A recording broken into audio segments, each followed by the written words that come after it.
नमस्कार सगळ्यांना, मी सुचिता. आजच्या एका नवीन व्हिडिओमध्ये तुम्हा सर्वांचे खूप खूप स्वागत करते. तर श्री स्वामी समर्थ स्वामींचं नाव घेऊन आजच्या व्हिडिओला सुरुवात करूयात. तर बघा, आज आपण 37 साईजच्या कटोरी ब्लाऊजचं पेपर कटिंग बघणार आहोत. तर खूप सोपी पद्धत मी तुमच्याशी शेअर करत आहे. तर इथं पहिल्यांदा मी मापे दिलेली आहेत. तर बघा, या ब्लाऊजची पूर्ण उंची आहे 13.5 प्लस 1 इंच आपण शिलाई मार्जिनसाठी घेणार आहोत. टोटल झालं 14.5. छाती आहे 37, पूर्ण छाती 37 आहे. त्याला भागिले 4 करायचं तर किती येतं? 9.25. 9.25 प्लस 2 इंच शिलाई मार्जिनसाठी टोटल झालं 11.25. तर कंबर आहे या ब्लाऊजची 35. 35 भागिले 4 करायचं तर किती येतं? 9.25. 9.25 प्लस 1 इंच पाठीमागच्या टक्ससाठी आणि 2 इंच शिलाई मार्जिनसाठी. टोटल कंबरेच्या चौथ्या भागामध्ये आपण 3 इंच ॲड केलं तर इथं झालेलं आहे 11.25 टोटल. तर पुढचा गळा आहे ब्लाऊजचा तयार 5.5 प्लस अर्धा इंच शिलाई मार्जिनसाठी. टोटल झालं 6. मागचा गळा आहे या ब्लाऊजचा 9 प्लस अर्धा इंच शिलाई मार्जिनसाठी. टोटल झालं 9.5. मुंडा घ्यायचा आहे 37 साईजसाठी 6.25. शोल्डर घ्यायचा आहे 6. बाही उंची या ब्लाऊजची तयार आहे 5 प्लस 1 इंच शिलाई मार्जिनसाठी. टोटल झालं 6. तर ही अस्तरच्या बाहीचं इथं मी माप तुम्हाला सांगितलेलं आहे. तर बाही रुंदी जी आहे ती या ब्लाऊजची आहे 13. 13 भागिले 2 करायचं किती येतं? 6.5. 6.5 प्लस 1.5 इंच शिलाई मार्जिनसाठी. तर टोटल झालं इथं 8 इंच. तर ही मापे आहेत सगळी. तर आता आपण इथं कटिंग करूयात. तर इथं बघा, मी पेपर कसा मध्ये जॉईंट असतो आणि 2 भाग असतात घडी घातलेले. तर आहे असा पेपर मी इथं घेतलेला आहे. याच्यामुळे काय होईल, आपले दोन्ही भाग म्हणजे पुढचा आणि पाठीमागचा दोन्ही भाग एकाच वेळी कटिंग होणार आहेत. तर त्यासाठी इथं मी पेपर घेतलेला आहे. एकावरती एक म्हणजे असा पेपरची घडी घातलेली आहे. तर इथं बघा, पहिल्यांदा आपण पूर्ण उंचीचं माप टाकणार आहोत. तर पूर्ण उंची आपली इथं 14.5 येते, म्हणून 14.5 इंचावरती इथं मी मार्किंग केलेलं आहे. तर या साईडला सुद्धा 14.5 इंचावरती मार्किंग करून घ्यायचं आहे. तर तुम्हाला मापे किती ॲड करायचं, काय करायचं ते सगळं सांगितलेलं आहे. पूर्ण उंचीमध्ये 1 इंच ॲड करून आपण 14.5 इंचावरती मार्किंग केलं आणि ही एक लाईन ड्रॉ करून घेऊयात, म्हणजे आपल्याला पुढची मापे टाकायला सोपं जाईल. तर इथं 2 इंचावरती मार्किंग केलेलं आहे. खालच्या साईडला सुद्धा 2 इंचावरती मार्किंग करते आणि ही 2 इंचाची जी पट्टी आहे ती तयार करून घेते. तर हे 2 इंच जे आहे ना, ते कटोरीसाठी आपण एक्स्ट्रा घेत आहोत पुढच्या भागासाठी. आता इथं आपण दोन्ही भाग एकाच वेळी कटिंग करते, म्हणून हे एक्स्ट्राची 2 इंचाची पट्टी जी आहे ती आपण घेतली. तर ते 2 इंच सोडून शोल्डरचं माप टाकायचं आहे. तर शोल्डर 6 इंचावरती मार्किंग केलं. खालच्या साईडला सुद्धा 6 इंचावरती मार्किंग केलं. याच्यामुळे काय होतं, आपण ही जी मुंड्याची जी लाईन ड्रॉ करतो ती तिरकी वगैरे जात नाही. तर मुंडा इथं 6.25 घेतलेला आहे 37 साईजसाठी. 6 ते 6.25 घेतला तरी चालतो, काहीच हरकत नाही. तर छातीचं इथं बघा 11.25 इंचावरती मार्किंग करते. तर बघा, छातीचा चौथा आपला 9.25 येतो प्लस 2 इंच शिलाई मार्जिनसाठी. टोटल झालं 11.25. मग 11.25पर्यंत आपण लाईन ड्रॉ करून घेऊया डायरेक्ट. तर 2 इंच आपण एक्स्ट्रा घेतलेला आहे शिलाई मार्जिनसाठी. तर खालच्या साईडला कमरेचा चौथा आपला 9.25 येतो. 9.25 वरती मार्किंग केलं. 1 इंच पाठीमागच्या टक्ससाठी आणि 2 इंच शिलाई मार्जिनसाठी. टोटल आपण कमरेच्या चौथ्या भागामध्ये 3 इंच ॲड केलेलं आहे. तर हे 2 पॉईंट एकमेकांना जोडून घेऊयात. तर इथंपर्यंत मार्किंग झालेलं आहे. तर आता काय करूयात बघा, तर कॉर्नरपासून बरोबर 1.5 इंचावरती मार्किंग धरले. बघा, बरोबर तिरका टेप धरलेला मी आणि 1.5 इंचावरती मार्किंग केलं. तर जेवढा पण मुंडा आहे त्याचा मध्य घ्यायचा आणि मध्यावरती मार्किंग करायचं. नाही लक्षात आलं, सरळ असं टेप फोल्ड करा जेवढा मुंडा आहे त्याच्या. तर इथं 1 इंचावरती मार्किंग केलं आतल्या साईडला आणि ह्या मध्यापासून इकडं 1 इंचापर्यंत असा मुंड्याचा आकार काढून घ्यायचा आहे. तर हा पाठीमागच्या मुंड्याचा आकार आपण काढून घेतलेला आहे. गळा रुंदी जी आहे ती इथं मी 2.25 घेतलेली आहे आणि पुढच्या भागाचा जो गळा आहे या ब्लाऊजचा 5.5 आहे प्लस अर्धा इंच म्हणजे 6 इंचावरती मार्किंग केलं. खालच्या साईडला गळा रुंदी 2.5 ते 2.25 घ्यायची, काहीच हरकत नाही. जास्त पसरून पाहिजे असेल तर 2.25 घ्या, नसेल तर 2.5 घ्या आणि हा बॉक्स तयार करून घ्यायचा आहे. तर कॉर्नरपासून आत अर्ध्या इंचावरती आपला गोलाकार आला पाहिजे बघा, आणि थोडंसं बाहेरून आकार काढते म्हणजे छान गोलाकार तयार होईल. तर इकडं बघा या साईडला 2 मार्किंग करते, 4 इंचावरती एक आणि 2 इंचावरती एक, आणि या साईडला फक्त एकच मार्किंग केलेलं आहे 2 इंचावरती. तर ते 2 इंचावरती जे मार्किंग केलेलं आहे तिथून आतमध्ये 4 इंचापर्यंत लाईन ड्रॉ करून घ्यायची आहे. बघा इथं 4 इंचापर्यंत लाईन ड्रॉ करून घेतली. या मार्किंगपासून इकडं जे 2 इंचावरती जे मार्किंग केलेलं आहे तिथून तेवढं अंतर मोजायचं.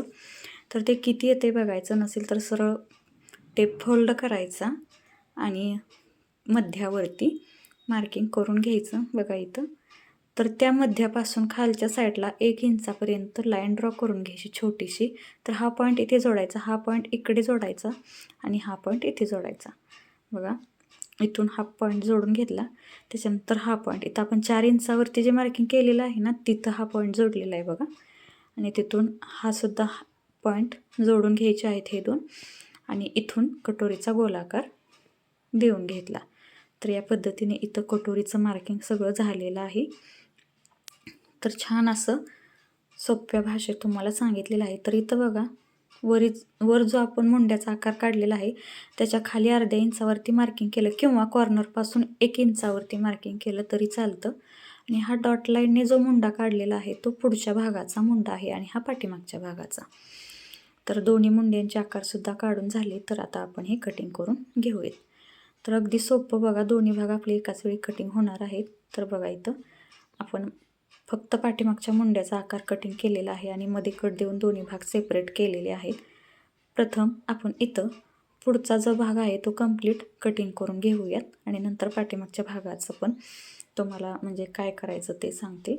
तर आपण इथं कटोरी पहिल्यांदा कटिंग करून घेत आहोत आणि त्याच्यानंतर आपोआपच कटोरीचा साईड पीससुद्धा कटिंग झाला. तर पुढचा मुंडा इथं बघा आता कटिंग करूयात, कारण हा पुढचा भाग आहे म्हणून. या पद्धतीने पुढचे 2 भाग आपले कटिंग झाले. तर बाजूला ठेवलेला पाठीमागचा जो भाग आहे तो घेऊयात. त्याला आपण बघा पुढच्या भागासाठी आपण 2 इंच एक्स्ट्राची जी पट्टी तयार केली होती म्हणजे कटोरीसाठीची, तर ती पाठीमागच्या भागातून कटिंग करून टाकायची आहे. म्हणून पहिल्यांदा आपण 2 इंचावरती मार्किंग केलं, खालच्या साईडला सुद्धा 2 इंचावरती मार्किंग करायचं आणि ही पट्टी जी आहे 2 इंचाची ती तयार करायची आहे. त्याच्यानंतर पाठीमागच्या गळ्यासाठी गळारुंदी 2.25 घ्यायची. गळारुंदी सेम घ्यायची असते पाठीमागच्या आणि पुढच्या भागासाठी, आणि मागे 9.5 इंचावरती मार्किंग करून घेते, म्हणजे तयार गळा 9 आहे म्हणून 9.5 इंचावरती मार्किंग केलं.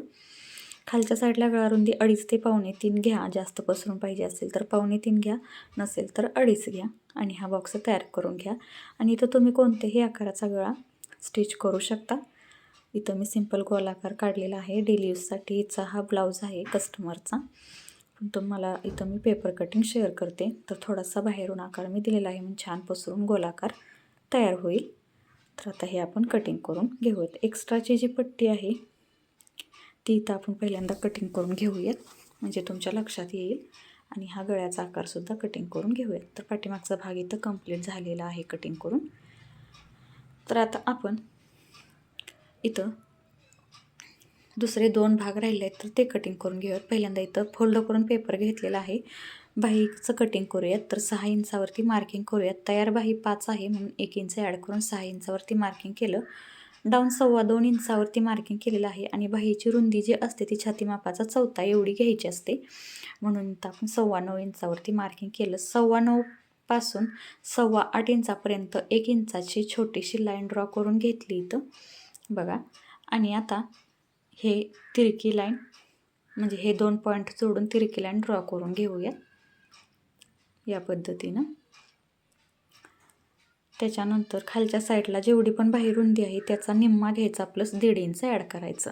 तर इथं 6.5 येतं आहे, निम्मा प्लस 1.5 इंच ॲड करून 8 इंचावरती मार्किंग केलेलं आहे आणि ही तिरकी लाईन ड्रॉ करून घेतली. आता या पॉईंटपासून इथंपर्यंत समान 3 भाग करायचे आहेत बघा.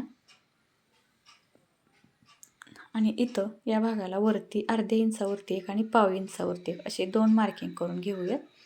आणि या साईडला 1/2 इंचावरती एकच मार्किंग इथं करून घेतलेलं आहे.